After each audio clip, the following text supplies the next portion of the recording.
Please welcome to the stage CEO of Liberty Global, Mike Freese.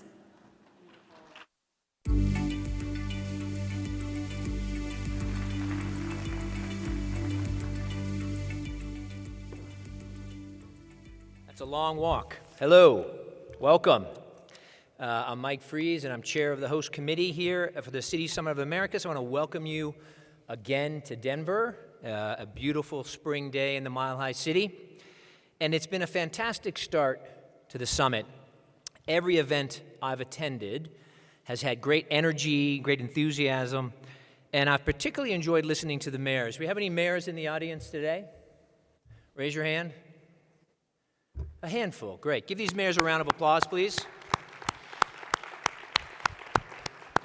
It's clear to me the mayors have come with a message, and the message is that cities represent the front line when it comes to democracy, sustainability, and economic development. They're also on a mission. I think they're on a mission to create connections among each other, to build a stronger community, and to inspire change, not just in their local markets, but in their countries and across the Americas. We all know when you get leaders together, you give them a platform like this to exchange ideas, to learn from one another, the results can be transformational, and that is the purpose, that is the promise of this City Summit of the Americas. And speaking of transformation, we have a great conversation for you this afternoon, the first conversation this afternoon, on a topic that in many ways is at the foundation of change and progress, and that's digital transformation, which is happening, of course, all around us. More specifically, the role of digital connectivity in the development and growth of our cities. It's a topic I know a little bit about. My day job is overseeing telecom businesses in Europe and Latin America. And we all in the telecom business learned a few things from the pandemic. First of all, broadband and mobile connectivity are not discretionary services. They are essential services for consumers, of course, but also for businesses, governments, hospitals, schools. But we also learned that we have a big responsibility. On one hand, to continue investing and innovating our networks so that we can keep up with the massive increase in consumption, but also, and perhaps more urgently, to be sure we don't leave anybody behind and that we bridge that digital divide. According to the World Economic Forum, listen to this stat, nearly 2.7 billion people, a third of the world's population, lack access to the internet. And while Latin America, for example, is advancing, meaningfully advancing because of the work we're doing and others, even today on average, 40 to 50% of homes don't have internet access or mobile broadband.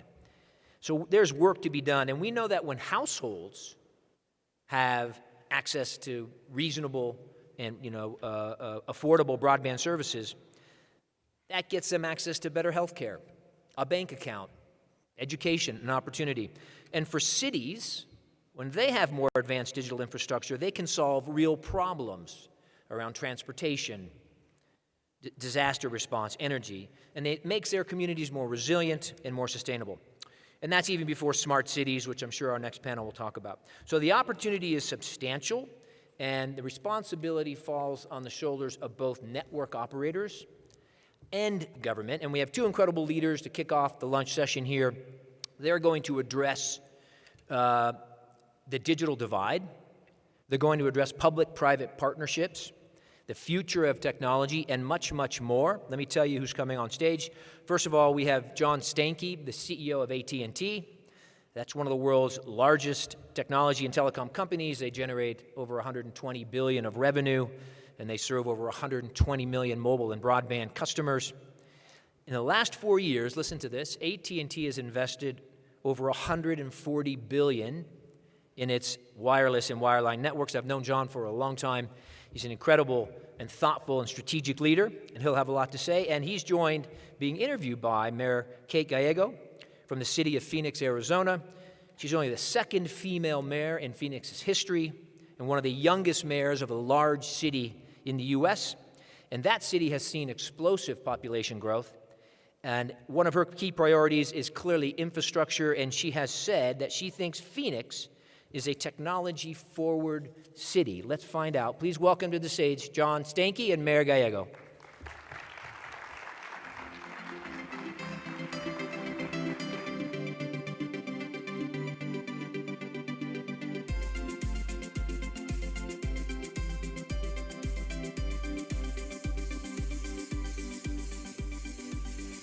Thank you. A huge thank you to Mike and the entire host committee for bringing us here.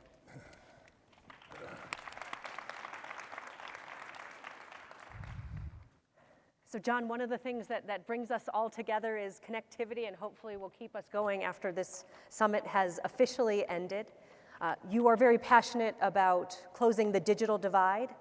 The pandemic was very difficult for all of us, but perhaps a silver lining was that we had a chance to bring people together. People who didn't have connectivity had a hard time with jobs, education, and even access to healthcare. But we've really been thinking differently since the pandemic. So what are the biggest issues and opportunities that mayors and local governments need to address in order to connect every citizen? Well, it'd be hard for me to school a mayor on the issues that they need to address. I think you're living it every day, and it starts probably at the top of the stack with equity. And when you think about the lack of connectivity to the internet and the inequitable position it puts somebody in, lack of access to healthcare, lack of access to economic opportunity, lack of access to education, lack of access to an opportunity to entertain and enjoy oneself, lack of access to services that are necessary to get through life in a given day. That's huge, and it's hard to believe that people can actually move through that. So I start with, when we start thinking about the issues of the digital divide and connectivity, it's about starting to work on something that's really critical to avail ourselves of equity. And we all know the numbers. In the US, it's 1 out of 5 households that don't have access to scaled internet. That's particularly more significant in communities of color. Native American tribes, 30% deficiency in access to the internet. In Mexico, estimated about 30% of households don't have routine and regular reliable access to the internet. That's a huge equity issue that needs to be addressed. And we'll talk about all the aspects of it today, but we think about it from a perspective of adoption, affordability, and access. And the hard ones in a city are really kind of working on the issue of affordability and adoption. From an affordability perspective, we've done some things from a program perspective to voluntarily offer a low-income offering for those who qualify.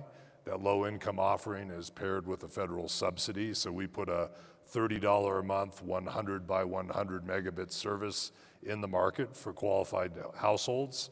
They can get a $30 subsidy back from the government, which effectively means that it's free.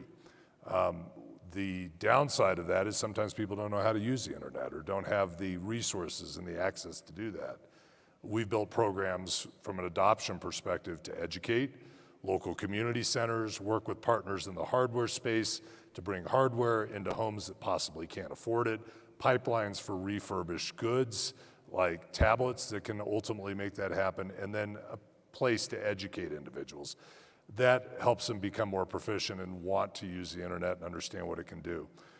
In Mexico, where you have prepaid structures, we've been doing a lot with local governments around zero rating of services. So if somebody needs to get a hold of civic services, we make sure that those are zero rated on the network so the government can do the things that they need to do. So there's a lot of ways to attack this. There's a lot of issues around it, but we've got to zero in on chipping away at all those problems in order to get to that equity issue. Incredible. Some of my favorite moments during the pandemic were when we helped people get connected. We had one mom of 3 in Phoenix, a single mom, who the whole family had one phone as the only device, and the kids were in a school district that had went to virtual learning. And I don't know about you guys, but when I don't have my phone and my kids have it, I'm a little bit antsy to get it back, so I can't imagine 3 kids, 1 device, and how do you pick Sitting who gets through it? an hour-long class on 4 inches, Right. right? I mean, that'll put Yeah. you to sleep if the I mean, content doesn't, right? How do you expect kids to look at that small screen? And then we were able to get 1 device per kid to each kid, and that was amazing for mom. And then we also had a hotspot that went with it. And these programs have continued for us. You can now check out of our library a tablet or laptop and a hotspot, and just, you get to give the gift of connectivity every day, but for me it was one of those special moments where you just see what a difference it makes for families in your community. And we're hoping in the United States we're going to have a lot more of those special moments. It's a really important time in terms of narrowing the digital divide. Our United States government has earmarked $48 billion with a B to expand broadband to those who need it most. You have a lot of experience with public-private partnerships as the leader of AT&T, and you were involved with the infrastructure legislation as it was being developed. So after going through that process, what do the opportunity and risks look like to you? What does good policy look like? Well, I think public-private partnerships are good policy, and they can be win-win when constructed properly. And to your point, we've had some good success with that thus far in the United States. The FirstNet effort, which is both public and private money that came into it, that provides a public safety first responder network that's seen broad adoption in the United States. While it took a period of time to get that partnership structured properly, once it was established and moved forward, the last 8 years have been a tremendous story around how that's been done effectively. And so we now have, our most robust first responder network that we see during times of public crisis and emergency. It has made a big difference in the United States around providing continuity of communications. Go down and look at how it's being used in Los Angeles or in Arizona, your home state, and what we're doing there. Same thing here in Colorado, where we have an innovation lab that help police and fire departments build the applications that make them more effective as public servants. So that's a good example that worked out over 8 years that we see when it's done right, it can work. In this case, I think there is a win-win for broadband, because when you think about what you want to do is you want to take the taxpayer money and you want to pair it with private money to make it go further. And when you think about having a sustaining model, that's the only way it can work effectively. We have some of these already underway, and when you look at what's happened, there's been, for every dollar of public money that's come in, we're putting in about $2 of private money. So in places like Indiana, Louisiana, Texas, California, where we just recently announced one in a Native American tribe, the Rincon tribe, we are seeing really strong results of stretching those dollars. And then more importantly, because they're built on market-sustaining models, meaning the government comes in with just enough money to make the economic business case. It's then up to the person who takes that money through a competitive process to sustain the business in the market. That's really important because none of these networks make themselves whole and capable over a long time period. They're technology. They need to be reinvested in constantly. You need to constantly feed the beast. And so by building a market-based structure where you incent private money to come in, build a service that can actually drive a return, that allows it to be refreshed. I'll use an example. We put what everybody said was future-proof technology in Austin, Texas. In 2015, we put a gigabit into everybody's house. Well, fiber's future-proof. We're already investing the next $100 a household in that network to make the 1 gig network a 10 gig network.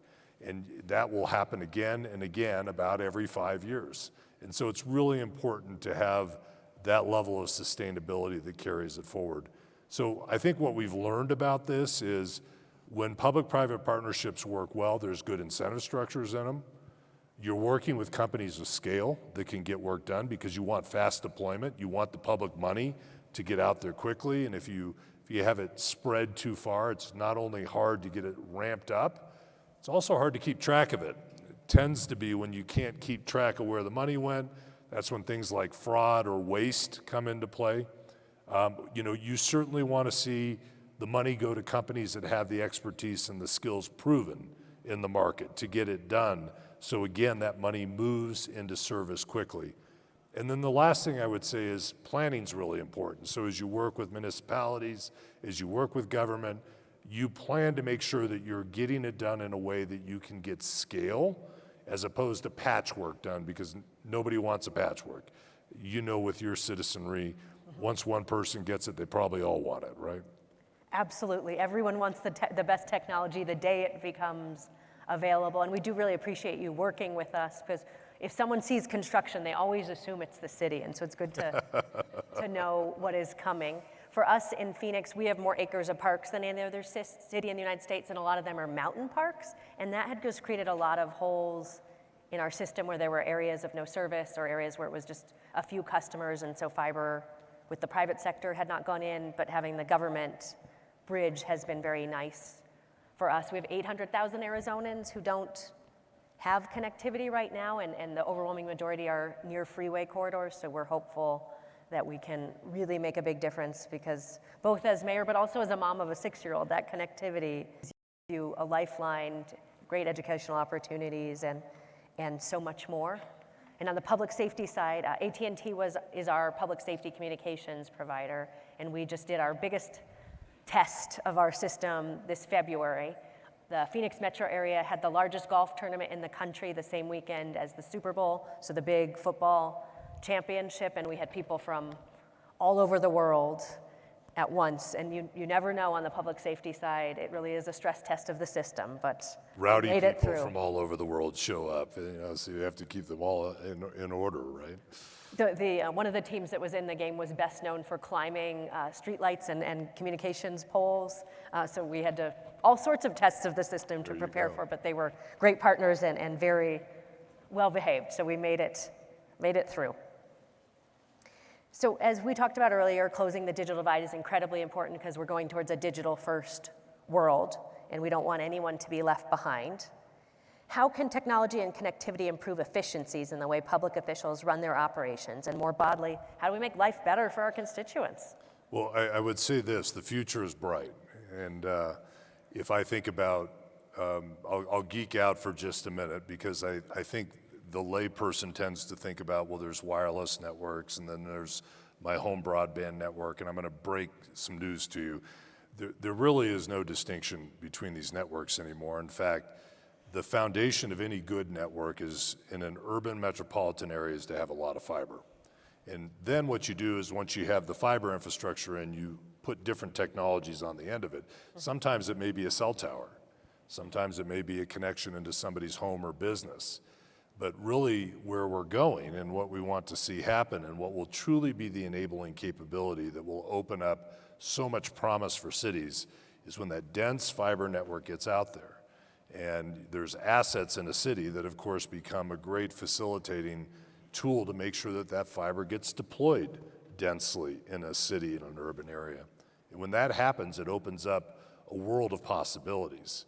It opens up the opportunity to start to get to smart and autonomous vehicles and the ability to drive traffic flow and manage traffic flow.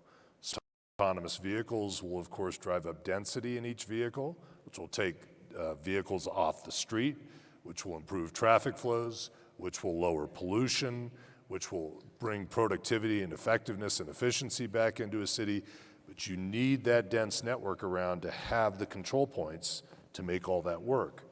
And when you start thinking about basic services that the government provides, security, environmental services, having those sensors and having that network in place where you can instrument a downtown area or a metropolitan area and bring that all in, opens up tremendous amount of opportunities and capabilities. So I think back just in the next step is we're gonna start to see augmented reality coming in place. In the next 8 months, I suspect you're gonna see some new devices pop into the market. They're gonna have broad scale consumer appeal and application. And as you start thinking about augmented reality within your citizenry and what it can do and how you might do that from a tourism perspective, it opens up all kinds of new and exciting opportunities for revenue streams and managing individuals that come and visit and have an experience in your city.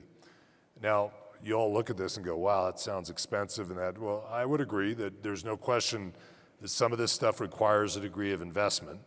And there's obviously ways that that can be done creatively through public-private partnerships again, through shared infrastructure that ultimately gets leased back into an industry that solves the problem for more than one company and creates a revenue stream that might help support those additional services. So there's a lot of ways to think about this and go about it, I think, in a creative fashion to bring some of that innovation into your cities.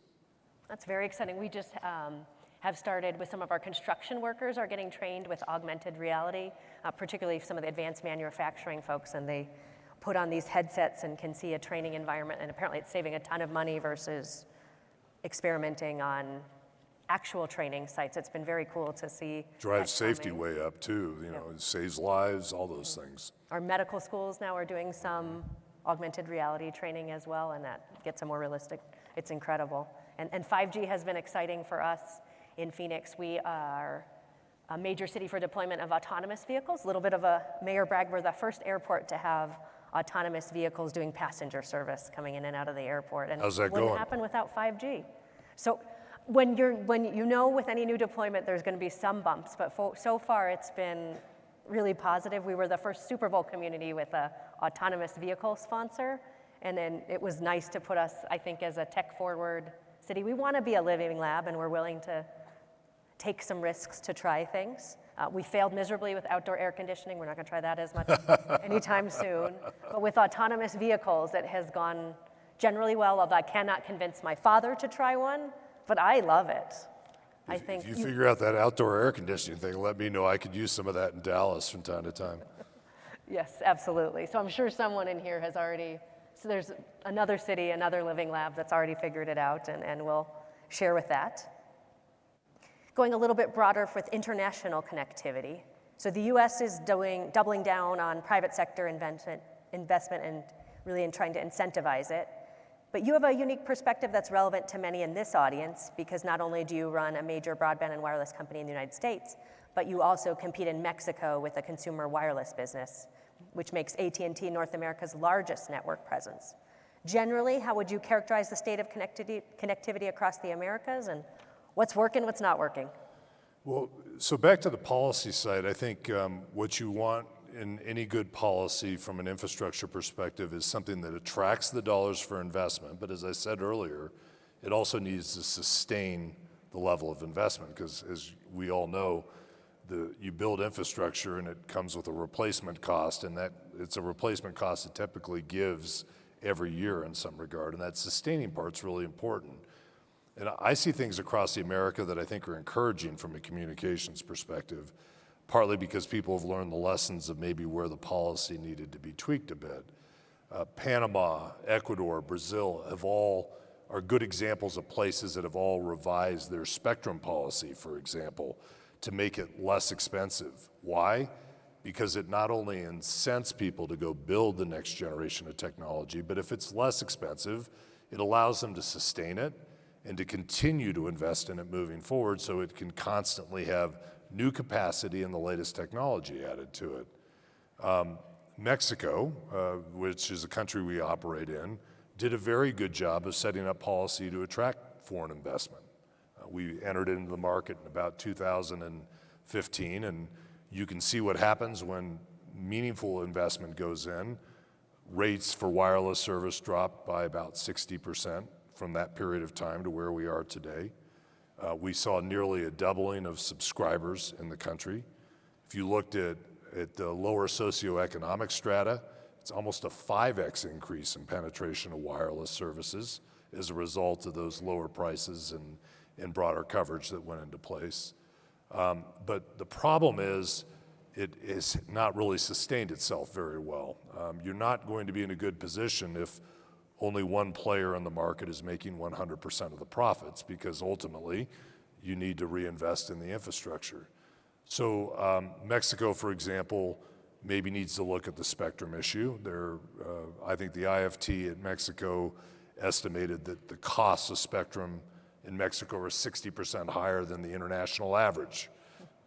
That's taking money out of operating constructs that allow you to reinvest back in the network. If spectrum's more expensive, that means you're going to put less of it out there, which results in lower and slower download speeds for people.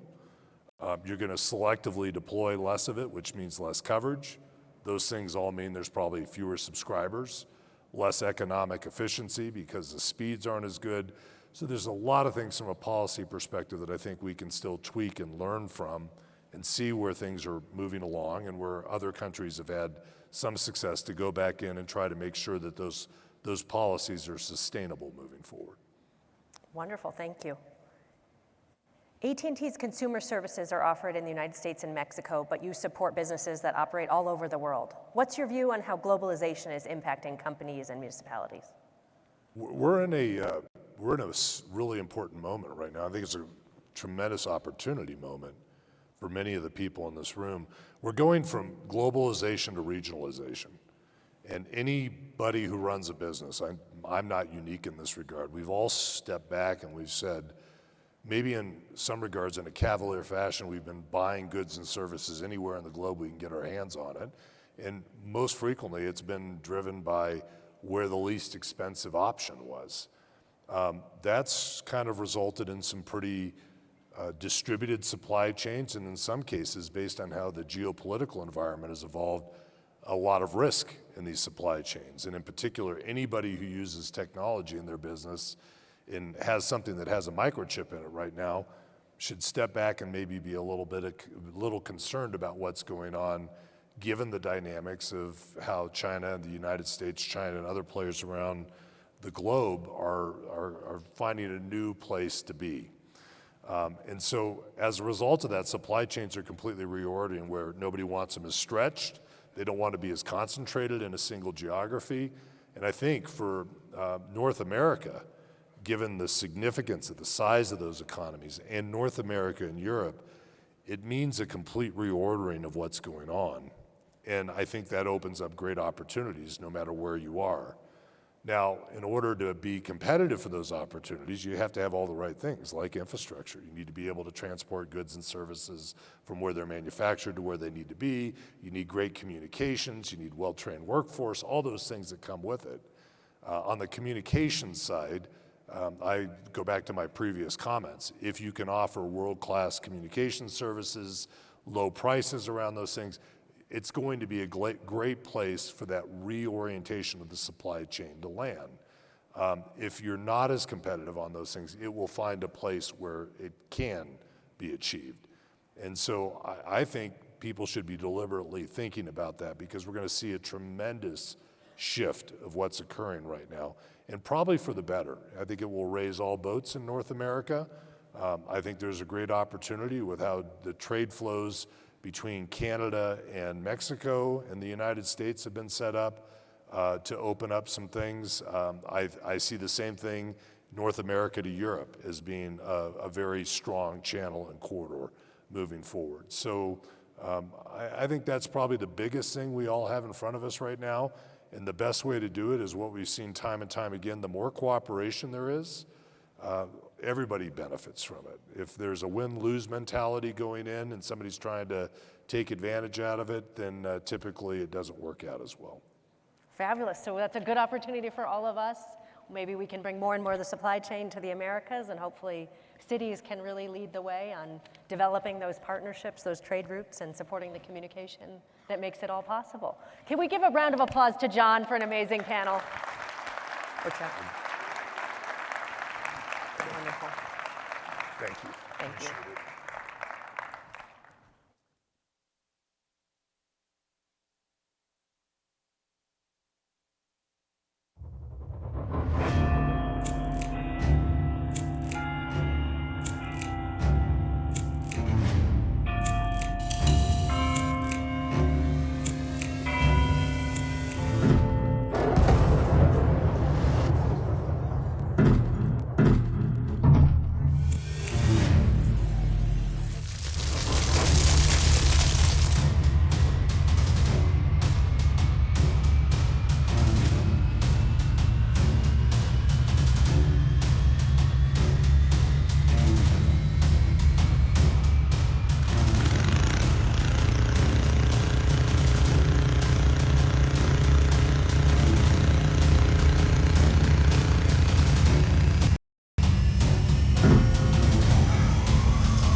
Please welcome to the stage United States Special Representative for City and State Diplomacy, Ambassador Nina Hachigian, and Mayor of Kyiv, Vitali Klitschko, for a fireside chat organized by Brookings and Metropolis.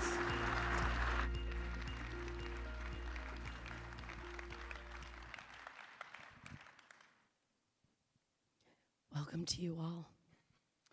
This was not the best day to lose my voice. My small team at the State Department coordinates. To closer to the microphone, please. Closer to the microphone. Oh, that's so much better. My small but mighty team at the State Department is the front door for mayors and governors and other provincial leaders around the world. We've been hearing at the summit, mayors are on the front lines of pandemics, on climate change, and much more. Mayors must deliver for their residents every day. Their efforts to be transparent and accountable and effective and innovative supports democracy at the local level and at the national level. Where this defense of democracy could not be more visceral and more urgent is in Ukraine. I'm joined today by a very distinguished guest representing Kyiv and the Association of Ukrainian Cities, Mayor Klitschko, who along with his residents is fighting every day for the survival of their democracy in the face of Russia's unprovoked and brutal war. Thank you for being here, Mayor. So good to see you again. Tell us how you see the role of Ukrainian cities on the front lines of this war. First of all, good afternoon, everyone. Very happy to be here. Very happy to see you again, Nina. And we was in different stages in different countries, and I know how much you're doing for self-government. It's very important. And right now I'm representative of biggest city in East Europe, capital of Ukraine, Kyiv, and also group of Ukrainian mayors also participate today summit. It's very important to talk about challenges. We coming together and public service challenges every day. And one of the biggest challenges right now in Ukraine, in my hometown, it's peace, it's safety for everyone. I guess this challenge for whole world, please don't forget Ukraine is one largest country in Europe, and from stable situation, political, economical stable situation in Ukraine depend situation in whole region. A lot of challenges. You see short video from our hometown. Can you imagine? We doesn't have front line, but almost 800 buildings was destroyed. 470 apartments buildings. 162 civilians was killed. 5 children. Missiles, kamikaze drones, artillery from Russia. It's not a war. It's not a special operation, because the war have clear rules. Never touch children, women, all people, civilians. It's genocide. Genocide, I can tell you, the winter is past. It was most difficult winter and challenge for every one of us. No electricity, deficit of electricity. First time in history of our hometown, we stop our subway, public transportation. We don't have electricity because the Russians destroyed our power plants, and blackout, very uncomfortable feeling. When you can use shower, no radio, no telecommunication, no electricity, nothing. No water. It's a difficult time, but we're strong. We defend our homeland, defend our families, our children, our country, and our future. I'm more than sure we stopped this aggression against Ukraine. And thank you very much. Very important. Thank you very much for everyone who support Ukraine. We receive a lot of electric generators in this winter. We receive a lot of humanitarian help, medical aid. It's very life important, critical important for us in this critical period of time. And also very important to stop the war. And the next question, we have to be successful and strong.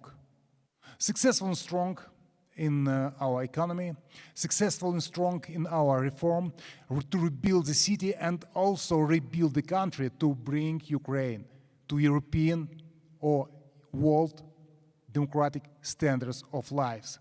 It's our goal. By the way, it's very important to know, it's very small point. Everyone have to understand the reason of this senseless war. Please, attention, reason. We Ukrainians want to be the part of European family, to build free and democratic country. Putin never accept that. Putin see Ukraine as part of Russian Empire. We don't want back to USSR. We see our future of Ukrainian people as part of European family, as democratic country, what we're fighting for. And it's not easy, but one more, 1,000 times, thank you very much, who help Ukraine, and unity around Ukraine, together with Ukraine, is a key for peace and freedom in the world. Thank you.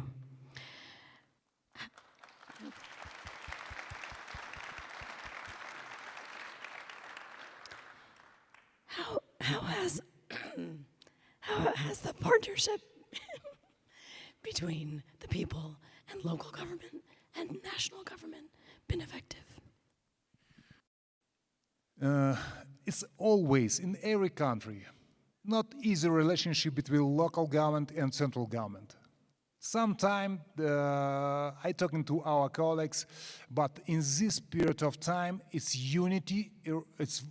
Unity is very important. Unity is a great signal for inside the country. Unity inside the country is a great signal for our partner, and that's why no political flags right now, no political competition right now. It's very important to be united around one flags, blue, yellow, Ukrainian flags, and it's very important. We have a lot of challenges. We have a lot of challenges to right now for our city. By the way, we have 4 million citizens. 100,000 our citizens right now in the front line, and we as a city support our soldier. From our soldier depend our peace and our future.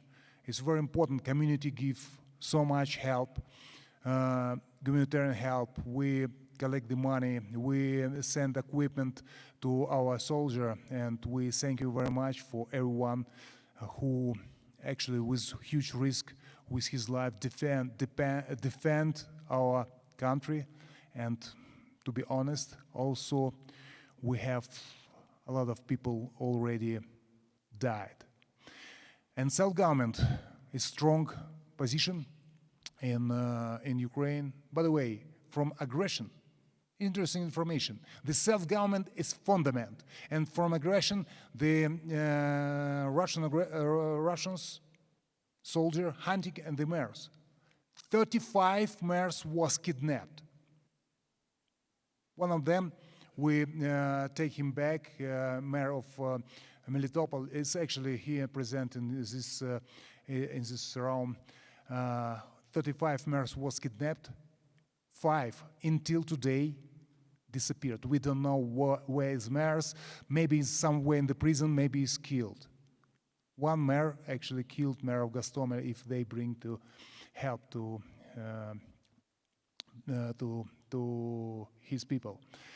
And it's self-government.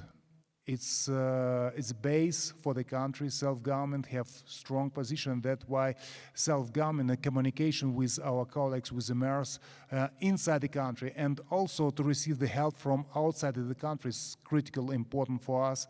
And that's why one more time we receive a lot of ambulances. You see a lot of fire car, a lot of equipment from our partners is critical important, life important for us, and also very important message. Someone from you maybe think, the war far away from me. The war doesn't touch me personally. This will be the biggest mistake. It's biggest war after the Second World War in Europe. This war, we have 10 million people replaced inside the country and almost 10 million people, Ukrainians, outside of the country. A lot of people killed. And it's touched everyone in Ukrainian. It's touched everyone in Europe. This war can touch everyone in the world. Please don't forget, Ukraine have 5 nuclear plants, and one of them biggest in Europe, in Zaporizhzhia, was in the fire. If explosion will be, the front lines stay the nuclear plants, the tragedy will be much bigger than Chernobyl. In this case, I hope it's not happens. In this case, this war can touch everyone in our planet, and that's why it's very important to unite it, very important to do it everything to stop this war, And also, we Ukrainian was always peaceful nation. We was always peaceful country. We never ever was aggressive to anyone. But right now, we doesn't have another choice. We have to defend our future, children. And also, we're defending every one of you if we have the same principles, the same values. Thank you, Mayor.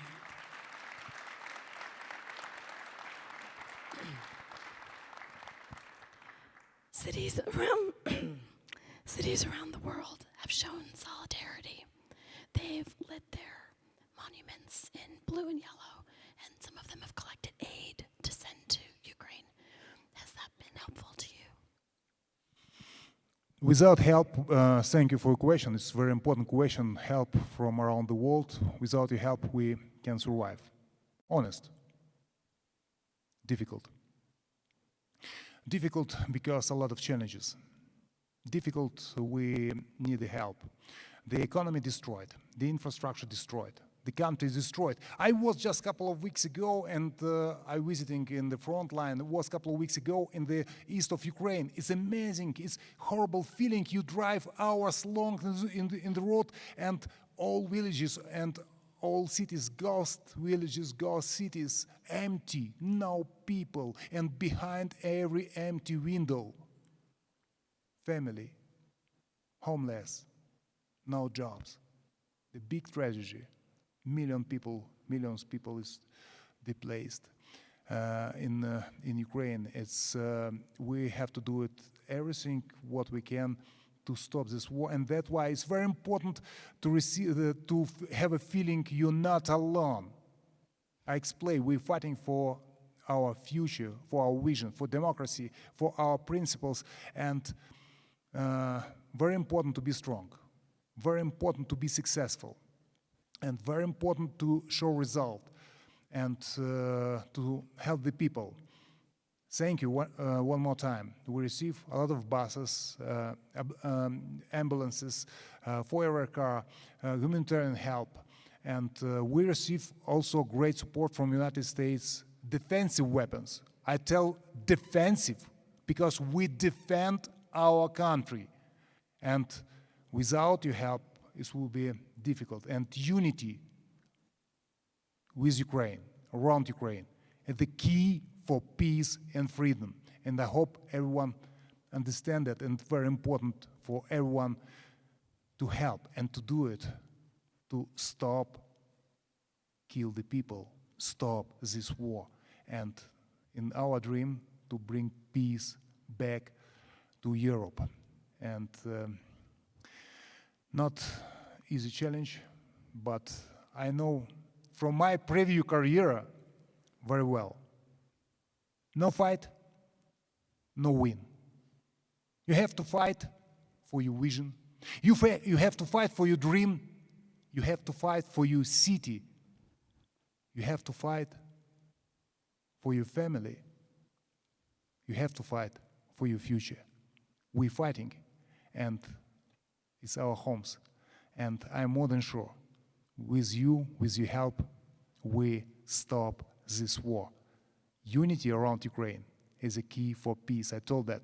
And last point, from boxing, every finger is strong. If fingers come together, it's time stronger. Thank you very much for everyone who helped Ukraine, who stay together with us to stop the war, to bring the peace back. Thank you so much, Mayor Klitschko.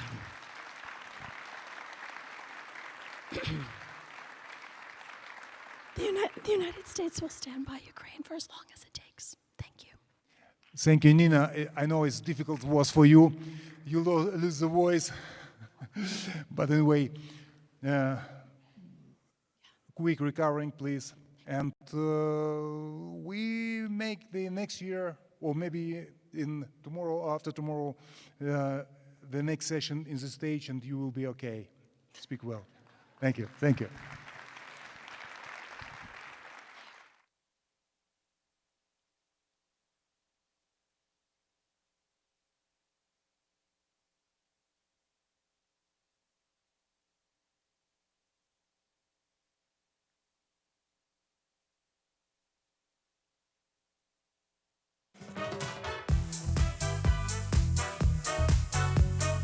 Designated every 2 years, the WTC program promotes and encourages the use of design to further the economic, social, cultural, and environmental development of the world's cities. Our program will include street festivals, a design spotlight, World Design Experience, a design policy conference, a network of cities meetings, and finally, a convocation ceremony of our own. Every voice is important and everyone is invited. We are now World Design Capital. Ya somos capital mundial del diseño. Muchas gracias.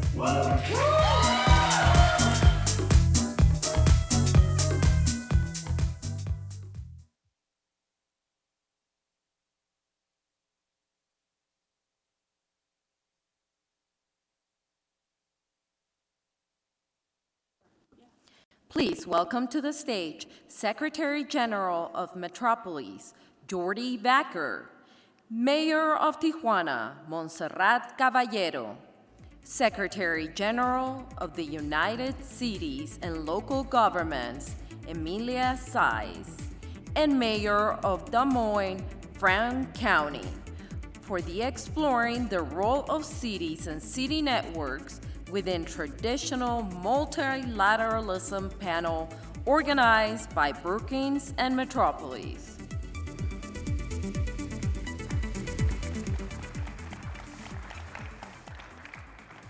Thank you very much. Wow, that's a difficult act to follow, isn't it? But actually very connected to what we just heard. We're going to be talking about the role of cities and cities networks within traditional multilateralism. With a fabulous panel of people whose everyday job is very connected to this very topic. And before I go to them and ask them to share these experiences that they've had, I think it's important to say that this is not any moment to talk about global cooperation, global multilateralism. 10 years ago, Thomas Hale, David Held, and Kevin Young published a very influential book at the time. It was called Gridlock: Why Global Cooperation is Failing When We Need It Most. And 10 years later, each and every one of the problems that they identified back then is with us and more. They talked about a world where deeper independence was ever harder to govern, where multipolarism had made it very difficult to reach agreement, to move forward with international cooperation, and where the issues were ever more complex, interrelated, and almost impossible to manage at the global level. Well, a decade later, we find that this is still true, but we also have growing polarization. We have a war, we just heard about this. We also have the impacts of climate change, which are already with us. And if you're not following sea temperatures these days, you should, for example. And where frankly, the pandemic has shown that even under the most difficult and shared conditions, global cooperation could not perform as it should have. Now, in these global scenarios, there's a group of actors that believe in international cooperation, that believe in the value, that do it, that are in many ways transforming international cooperation from below, from outside, and increasingly from within. Those are cities and regions, subnational governments, that are becoming not only active, but also very critical about some of the failings of this multilateral system. So this is what we're going to discuss in this panel, and with a fabulous panel that we have today. I'm going to turn into Spanish para dar la bienvenida a la alcaldesa de Tijuana, una ciudad reconocida internacionalmente como ejemplo de cooperación transfronteriza, como una ciudad activa internacional que está cada vez más siendo vista como una metrópolis global. Y desde esta realidad, desde una realidad de la que usted es alcaldesa, de una pujante metrópolis de las Américas, ¿cuáles son las ambiciones hacia esta cooperación internacional? ¿Qué es lo que Tijuana y otras ciudades le gustaría que pudiese aportar a este escenario global tan complicado, pero a la vez tan lleno de oportunidades? Alcaldesa. Gracias. Muchísimas gracias por la invitación. I'm going to speak in Spanish because I represent the minorities of my country. Bueno, hablando de globalización y de oportunidades, acabamos de ver que se retira el presidente de Ucrania y nosotros hace un par de meses o un poco más recibimos a 13,000 ucranianos en nuestra ciudad.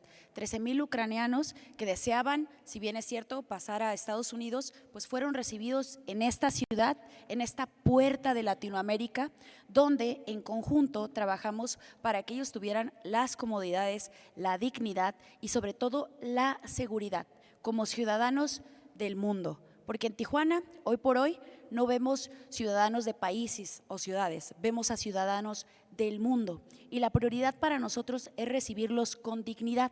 Me voy a permitir dar unos datos de lo que representa la ciudad de Tijuana, porque representa más allá de tacos y cerveza, representa muchísimo más para todo el mundo. Hoy por hoy, Tijuana tiene un aeropuerto binacional transfronterizo, 2 puertos y uno más en proceso, es decir, 3 garitas. En estas garitas cruzan todos los días 120,000 personas a pie.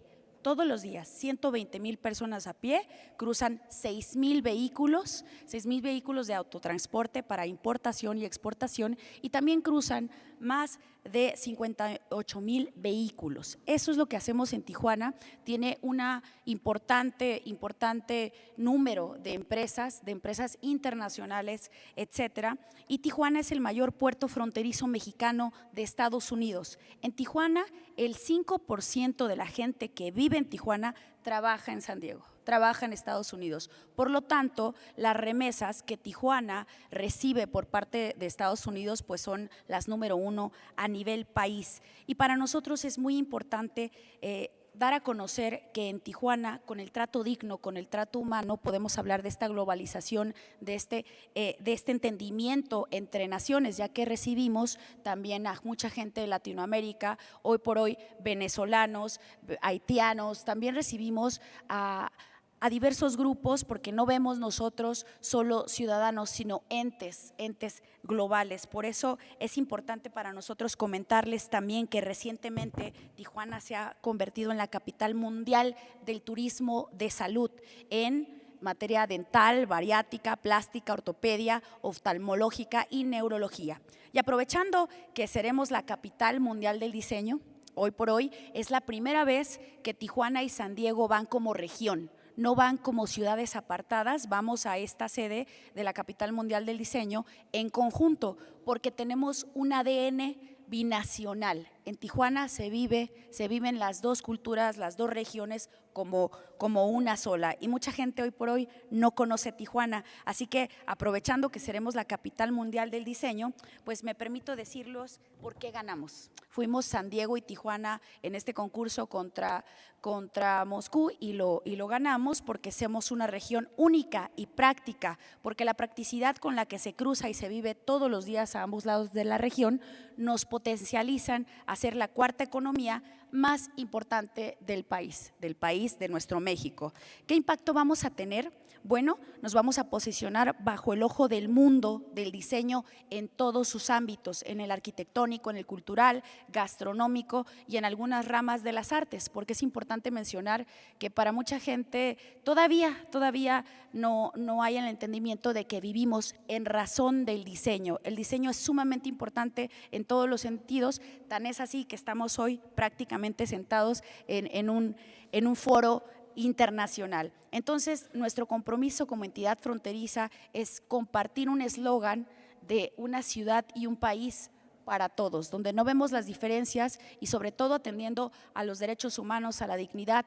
¿Y qué es lo que queremos? Lo que queremos con los países internacionales es tener una mejor comunicación y lograr lo que hemos logrado hasta ahora en el tema de migración, recibir a 13,000 migrantes ucranianos con orden, que todos y cada uno de ellos cruzaran de forma segura. Es un ejemplo de lo que podemos lograr como naciones. En el interior, para mí es muy importante decirles que lo que quiero con mis políticos homólogos en el país es que seamos responsables del por qué los ciudadanos abandonan sus ciudades. ¿Qué estoy haciendo yo en el sur del país? ¿Qué estoy haciendo yo en otros países para que mis ciudadanos decidan irse de su país? Porque hoy por hoy la migración que tenemos no corresponde propiamente a Tijuana, porque los tijuanenses no se quieren ir de Tijuana y lo vivo en carne propia. Yo soy migrante y Tijuana es una ciudad de muchas oportunidades que me gustaría que conozcan y que también, ¿por qué no?, tuvieran la oportunidad de llevar inversiones, de que trabajemos en conjunto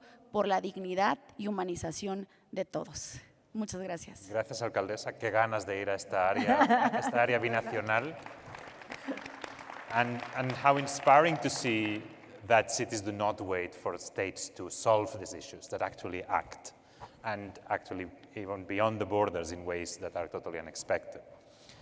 Next in our panel we have Emilia Saiz, who as the Secretary General of United Cities and Local Government, the common house of all local and regional authorities from the whole world, and also the global voice of the municipalist movement. Emilia, today's session goes to the heart of your everyday job. And from you, I'd love to hear, in your experience, how are local and regional authorities already shaping multilateralism? And what else they could do if they were given the space? And then what would need to happen so that those cities would go and transform multilateralism in the ways that we all hope? Well, thank you very much, Jordi, and thank you to all colleagues attending here today. I think it's very important to devote a session to this topic. I think it is important also to think about concepts that we are using through each other as if they meant the same thing, but they don't. Throughout the conference, we have been hearing about cooperation, collaboration, diplomacy, and multilateralism, as if they are one and the same thing. They are not. Collaborating is one thing, cooperating is another, diplomacy is a concept, and multilateralism means something else. The reason why the global international movement of municipalities and local and regional governments is so keen on multilateralism is because we discovered already 100 years ago that there were issues that were too big for any single sphere of government or any single stakeholder to deal with. And that you needed mechanisms that went beyond your own local, regional, or national interests to shape decision-making. And that is the belief that we have been pushing for in the organized constituency of local and regional governments, this framework for decision-making, which is at the heart of multilateralism. It's not about negotiating. It's about giving ourselves a mechanism to take decisions together with the perspective of one universal concept of development and one universal agenda. And at this very polarized concept that we go through, with the introduction that we have seen coming from Kyiv, that is the reality that we're going through, but also with overlapping crises like climate change, but also food security or housing, I would dare say, we need to realize that the historical, legal, and governance frameworks that we have been abiding by are not enough. That those spheres of governments by themselves have a particular added value, but that they cannot deal with the global challenges that we are now facing, and that our destinies are intertwined. That is what multilateralism is about. And you cannot project on that kind of multilateralism if you are stuck with the defense of certain national interests, such as sovereignty. I'm not saying that that should not exist. I am saying that it's not the place for multilateralism to be defending those kinds of interests, that the commons is what we would need to be defending. The right to water, the human rights, the right to housing, how to tackle climate change, and that we need to do together. Local and regional governments have been pleading for a seat at the table, not only because we think we should in the urban era, simply because we represent the majority of the spheres of government that need to be taken decision by communities, but also because we feel that we understand better the aspirations and the possibilities of communities to meet some of those challenges, to reach the objectives that we have shaped together as humanity. And we are doing that by providing visions, by providing experiences, by trying to inform the multilateral discussions. Now, what is our aspiration? We don't want to inform only. We want to shape those discussions, and that is what multilateralism is. And there is a certain level of diplomacy there, which is alternative diplomacy, and also doing things that are not easy, you know, like not only talking with the like-minded, but also talking to those that are not like-minded. And those are responsibilities that we feel as local and regional governments, organized constituency, as global networks, we can actually do, because we don't have the kind of responsibilities around sovereignty that member states have in the current multilateral system.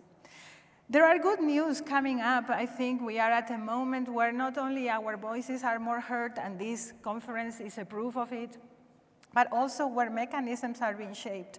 And there are more and more voices that are adding up to ours outside of the movement, saying that we will need to be given a distinct place at the table. I just want you to get hold of a recent important report that has come up from a high-level advisory board that is asking the United Nations to give a specific place to local and regional governments, not only advising the Secretary General of the United Nations, but also advising the member states on specific issues.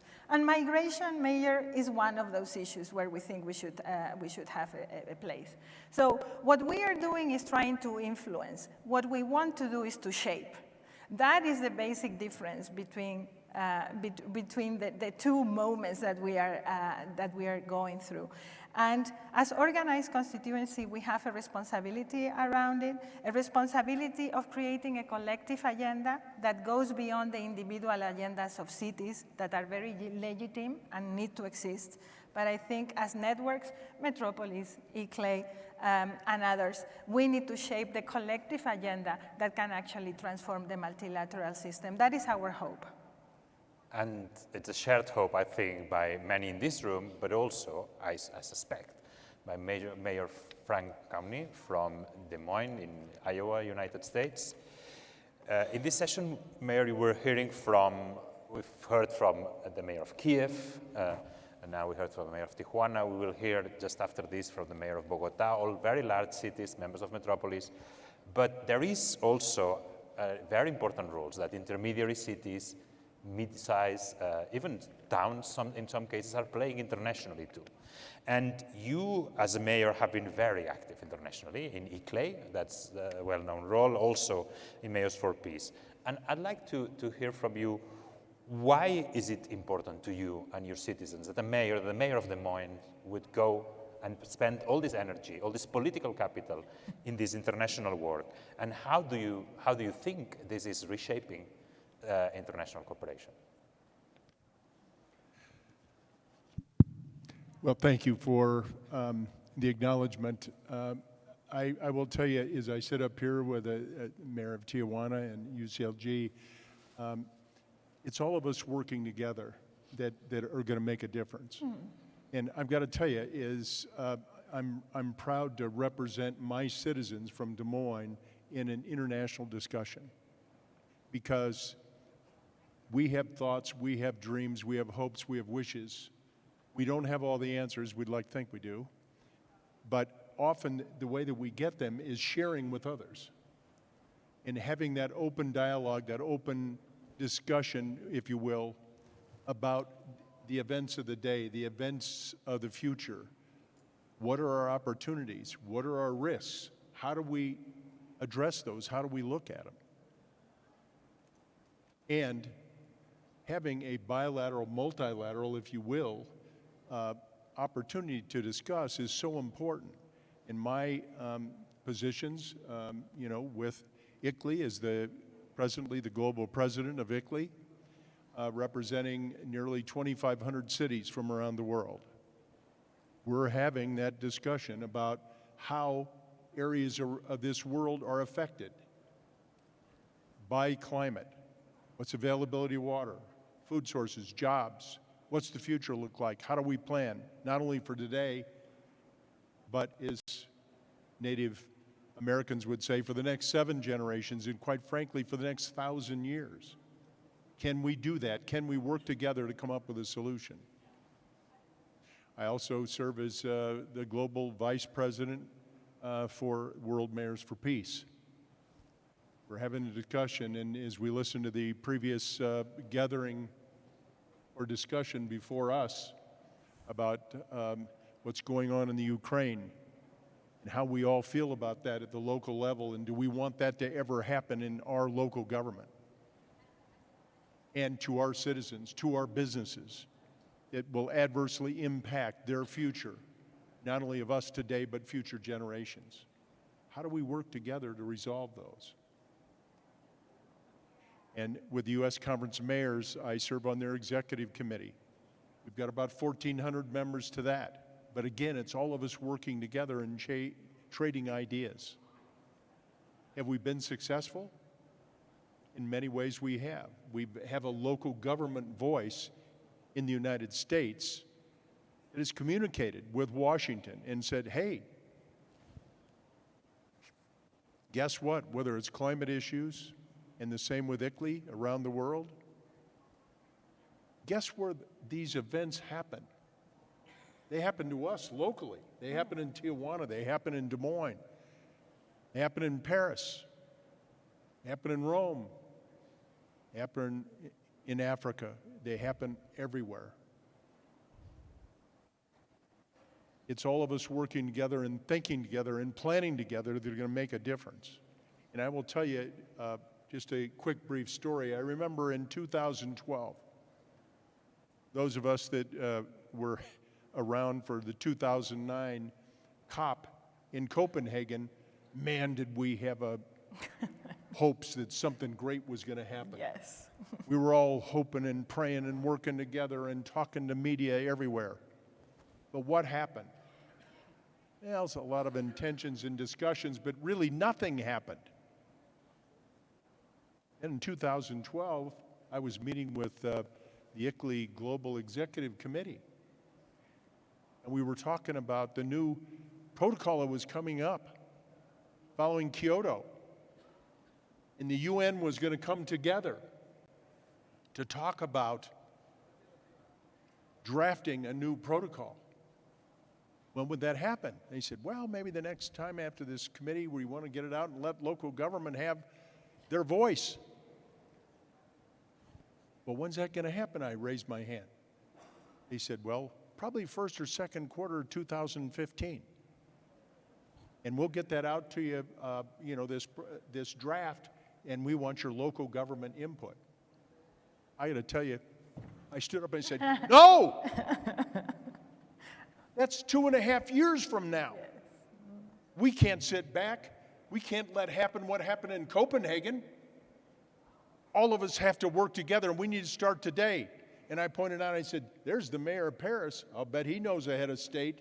They need to know we're the implementers of the solutions. We need to work with you to find those solutions. I see the mayor of London. I think he knows a head of state. The mayor of Copenhagen, I knew she did. Mayor of Rio, I think he does too. We need to start today. In that local government voice, I've got to tell you, in that particular case, I think it was those local government voices that caused the people that voted for the new protocol in the Paris Climate Agreement to do it. Because you know what? We had over 500 mayors in Paris City Hall. We were getting better press than they were. And we all signed our own protocol and said, we're in. We're going to try to make this happen. We're going to work together. We're going to share best ideas, best practices. We're going to work with all levels of government. It's all of us together that'll make it happen. Well, I've got to tell you, those are the kind of things that we have to use and we have to implement to make change that'll benefit today and all future generations. Thanks so much. That's why I do it. Thank you. We could stay all day here sharing experiences. We're over time, but I'd like to ask you to join me in thanking the two mayors and the Secretary General for sharing these really insightful thoughts and also these inspiring experiences. Thanks so much. Thank you very much.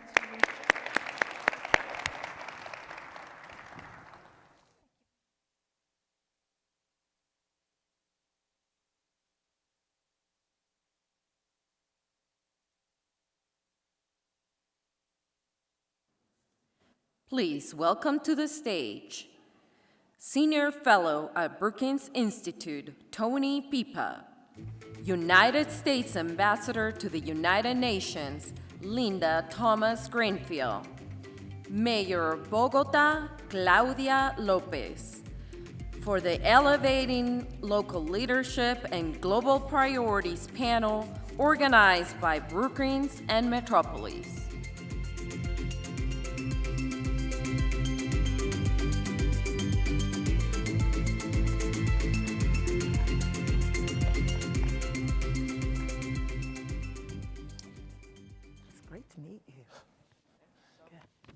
So Ambassador, Mayor, I'm really privileged to be here in this conversation with you. Two leaders that I really deeply admire, just to continue discussing, as we've been, about how to elevate local city leadership on global priorities and within traditional global governance. So we've heard throughout the morning, and even in the conversations immediately preceding this one, about local and collective city leadership, that they're taking on a variety of issues that really know no political boundaries.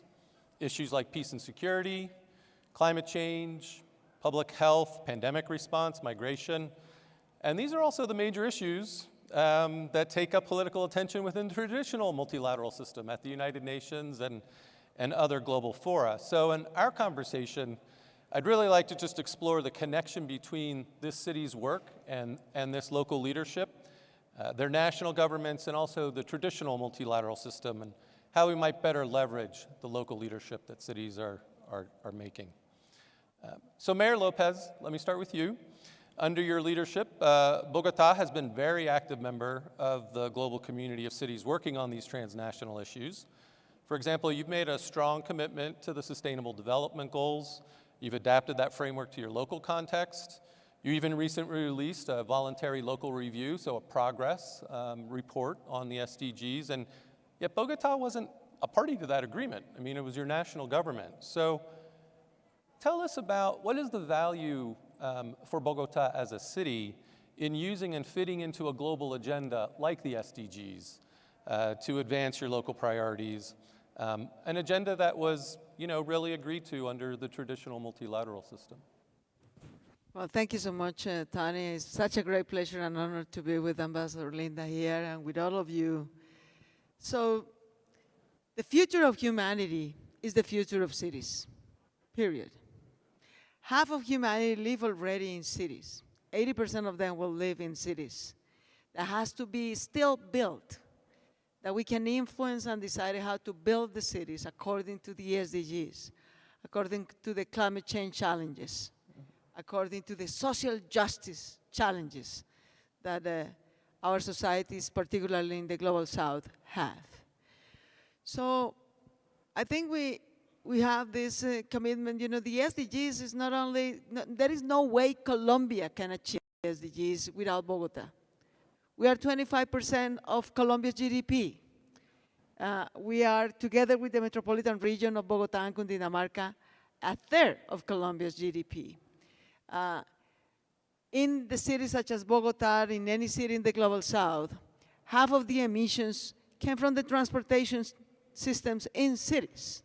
And in places such as Colombia or Brazil or Peru or Ecuador, the other half of the contention of the climate change crisis came from deforestation in the Amazon and in the Orinoco region and other regions.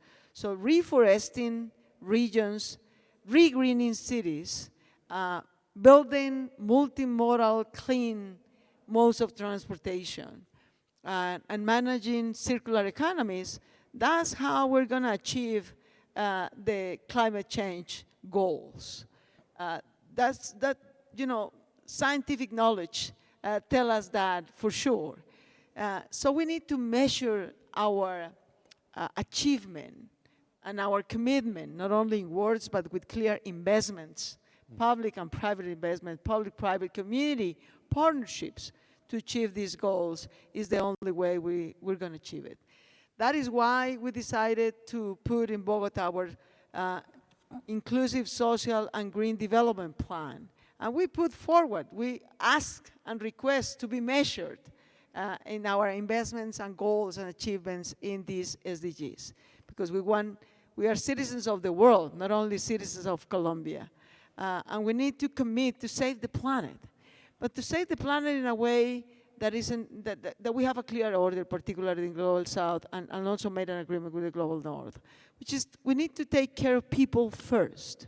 People in poverty, people in exclusion, people who is not treated with dignity, with opportunities of education, employment, entrepreneurship, and the digital, green, caring jobs of the 21st century. We need to take care of people if we want them to take care of democracy. And as Ambassador Linda knows, only democracies care about the planet. Dictators and populists and oligarchs who don't even care about their own people don't care for people in the planet. So without the social basis that can take care of social inclusion and at the same time preserving the democratic values and democratic institutions that allow collective action to achieve social justice, green justice, and climate change, we're not going to be able to achieve these goals. So taking care of people, taking care of democracy is the only way to take care of the planet. That's the commitment of Bogota. That's the commitment of cities, CLGU or Metropolis. And this global network of cities, that's the kind of commitment and action that we are taking and that we hope we can share a place and a common collective action also with national states in the United States nations. All right. Thank you. Get us off to a good start. So Ambassador, I remember when I was at the UN mission representing the US during the SDG negotiations, we traveled together to some national capitals to engage their heads of state. And I know at that time I wasn't thinking about cities and local leadership when we were in the middle of those negotiations. And so tell us how you view, from your perch now at the United Nations, how do you view local leadership in the US Mayor Lopez was just talking about the importance of Bogota to Colombia's progress. How do you view cities in the U.S. on a global agreement like the SDGs otherwise? What does it mean for kind of advancing interests and global leadership and partnership for the U.S. in a multilateral system? Good. Well, thank you, and thank you for reminding me of that amazing trip that we took, and thank you so much for the leadership that you provided to moving us forward on creating the SDGs and making this process into something real. And Mayor, it's really an honor for me to be here with you and hear the exciting things that you're doing. And I think your response to the question really is the response that we all should be working from. And that is, cities are at the core of addressing the needs of people. And this is about the dignity of people. It is about how we address all of their needs. I heard one of the previous speakers, as I was standing outside, say it's cities, it's mayors who are going to be implementing national policy. National policy is not implemented from the capital, it's implemented at the level of the city. And when we look at the United States, we're not a unitary system. We see this as a whole of government process. We're made up of the national state, but then we're made up of national entities. We're made up of cities, and we're made up of civil society and religious groups and churches and community organizations. They're at the center of implementation of all of the SDG goals, because the accomplishments of the SDG goals impact people directly. And it's really important that we not ignore the roles of our cities. One of the things that I've done as the U.S. ambassador to the United Nations is take the SDGs, take the multilateral system, take our goals of peace and security out of New York and take it to the people. That's why I'm here today. It is why I travel around the United States, so that our communities and people understand what it is that we are trying to accomplish in the multilateral system and why the SDGs are so important to them, to their futures. You know, the climate is a key area where cities have made a huge difference. And it's cities that kept us going when the US pulled out of the Paris Agreement. The city of Los Angeles continued its commitments. Other cities continued their commitments to ensure that we have a planet that is still functioning for the next generation. So cities are a key component. So thank you very much, and thanks for, as you say, taking it to the people, and being here today in this conversation. So Mayor Lopez, let me turn to you again, and you were just talking about the commitments and the importance of a city's commitment, actually, on social issues, on issues on environmental issues, on issues of climate change. You know, you've been focusing very strongly on issues of gender equity, even as they intersect with climate action. How do you see that local leadership and also your participation in some of the city networks we were just talking about? How does that contribute to kind of the global dialogues happening at the UN or in other places? How do you see making sure that there's a space and a contribution coming from cities into those global fora? Well, I think that's the new multilateralism of the 21st century. We need to include communities. We need to include voices from the social organizations, from the cities and municipalities and regions, along with the nation states to address the challenges. We need to unite forces. Time is running out. Time is running out for democracy.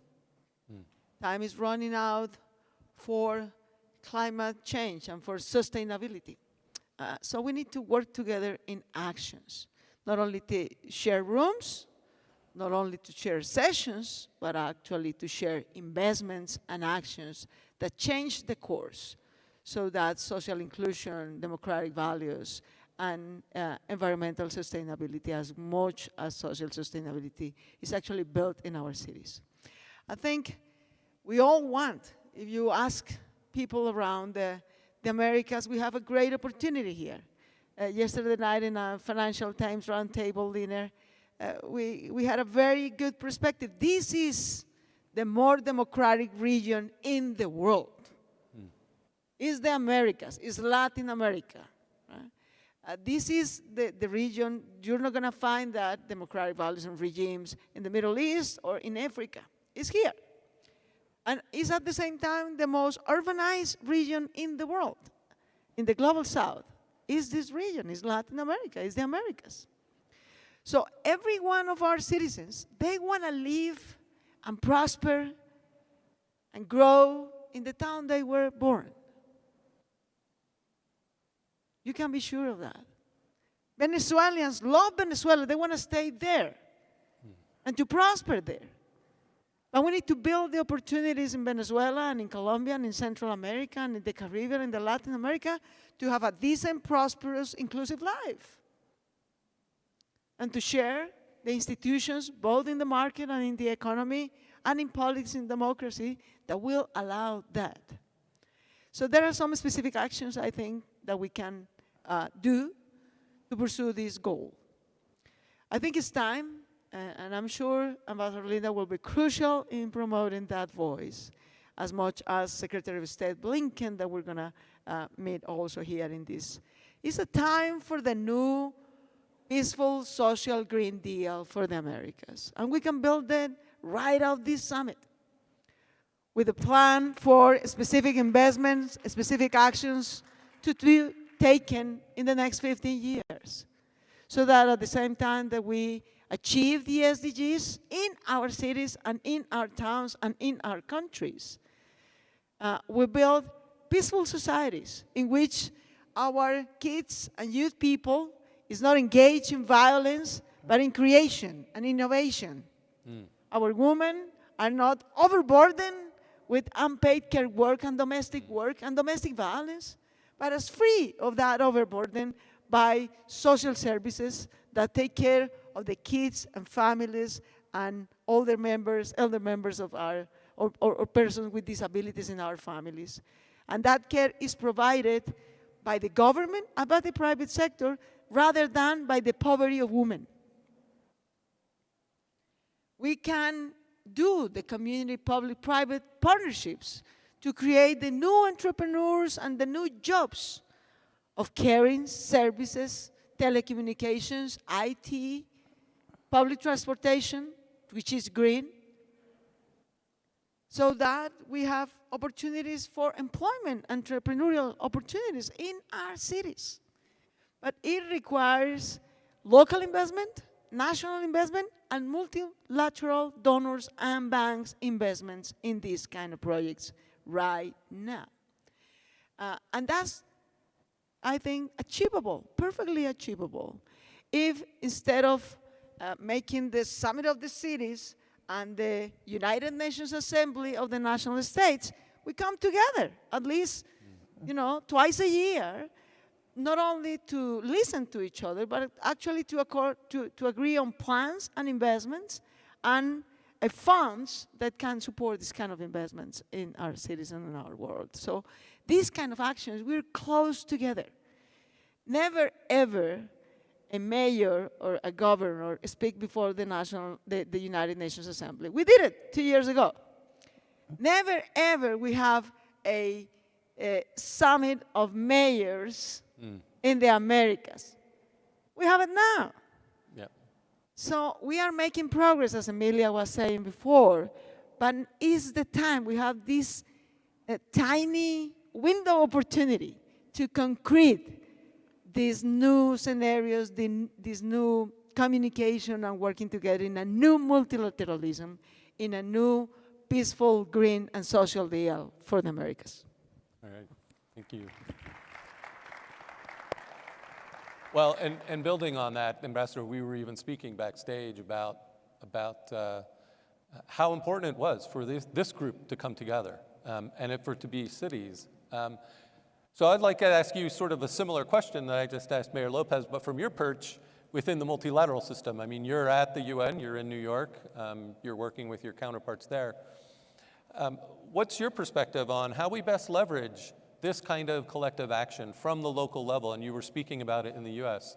From the local level and among a network of cities here, especially in an important region like this, and create that intersection with the UN. What have you seen that could work, and what's your perspective on that? Well, let me just start by saying, you said in your earlier remarks, Mayor, and again, that democracy is so important to ensuring that we focus on people. And I just want to echo that because we are seeing an attack on democracy. And we know that democracies deliver for their people. And at the center of democracy are people. And we can't ever forget that. So I just wanted to echo that statement. In terms of what we're doing in the multilateral system, this year, I think, is going to be the most consequential year for us in terms of development, in terms of the SDGs, and the achievement of the SDGs, and in terms of climate change. And we can't wait, because if we wait, we're gonna lose another year. So we will be coming together in New York in September during what is traditionally called High Level Week, and we will be focused on all of these issues. We will be focused on the SDGs, as we are here today. We will be focused on the Secretary General's Summit of the Future. Mm-hmm. We will be focused on his climate ambitions. And we will bring all of that together with heads of state, with governments. And I encourage governments, when they put together their delegations, they shouldn't just have a delegation of their ministries of foreign affairs. They need to have mayors. They need to have civil society in their delegations to address all of these issues broadly. And when I say this is a critical year, someone handed to me, and I brought the card up just as we were walking in the door, that we're off track on the SDGs. Only 12% are on track? Yes. That's nothing. We are off track. We're off track. 50% have made some progress. That doesn't mean it's a lot of progress. And 30% have made no progress at all. Mm-hmm. So we have to work as cities, as communities, as countries, and as the multilateral system to really ramp up our engagement on the SDGs, to ensure that we achieve these so that we know that our youth, our young people, have a future. And we have no time to waste. And I see the actions we're taking here in the City Summit leading up to the actions that we will be taking in New York during High Level Week, and moving us forward after High Level Week to helping us to achieve these goals. So we're almost running out of time, so just very quickly, I'll just ask for both of your final thoughts. And Ambassador, let me just build on what you were just saying and ask you. So it is a very consequential year at the UN on these development issues that we've just been talking about. What advice would you have for these local leaders? What would you say to them? Simply, let's not sit on our hands. And I don't think you are, because you're here in the room with us today. But this is a time for action. It's a time for bold ideas. The Secretary General and the President of the General Assembly have said over and over again, we need new ideas, we need bold ideas, we need out-of-the-box thinking on how we can move forward. And sometimes your voices aren't heard. Let us hear from you. Let us hear your voices. Let us hear your community's voices, and ramp up the pressure on your governments. Ramp up the advocacy in your governments to ensure that your governments don't also ignore what needs to be done. As I said earlier, this is a whole of government For the United States, it's a whole of government initiative, but for you here, it's a whole of globe initiative. The entire world has to focus on this. There's no space for anyone to sit back and watch what others are doing. You have to be active, you have to be proactive, you have to be part of the process. You have to lead, and there's a leadership spot for every single one of you. Thank you. Mayor Lopez, let me just ask for your final thoughts and recommendations on what's next for cities, and what would you say to your counterparts here? Keep fighting. You know, we are here. We never ever dreamed to be here just 2 years ago, but here we are, speaking together in the Summit of Cities of the Americas. 2 years ago, we were addressing the General Assembly of the United Nations, mayors from different cities around the world. So we need to take the opportunity of this sort of traumatic time. We never ever thought we were going to have invasions and war, and we have it. We didn't realize we were going to have a pandemic so traumatic such as the COVID-19, but we had it. Because of the climate change, we're facing natural disasters around the world. Violence and insecurity is unfortunately rising again. So times of challenge are times of opportunities, of actions, decisive, out of the box, bold, well-financed, with concrete results in the short and long run. That's the opportunity we have. So let's keep joining, talking, and acting together for the new, peaceful, social, and green deal of the Americas. Thank you so much. Thank you. Well, there you have it, a call from action from both of our leaders here for your boldness and for your action. Please join me in thanking Ambassador Linda Thomas-Greenfield and Mayor Claudia Lopez.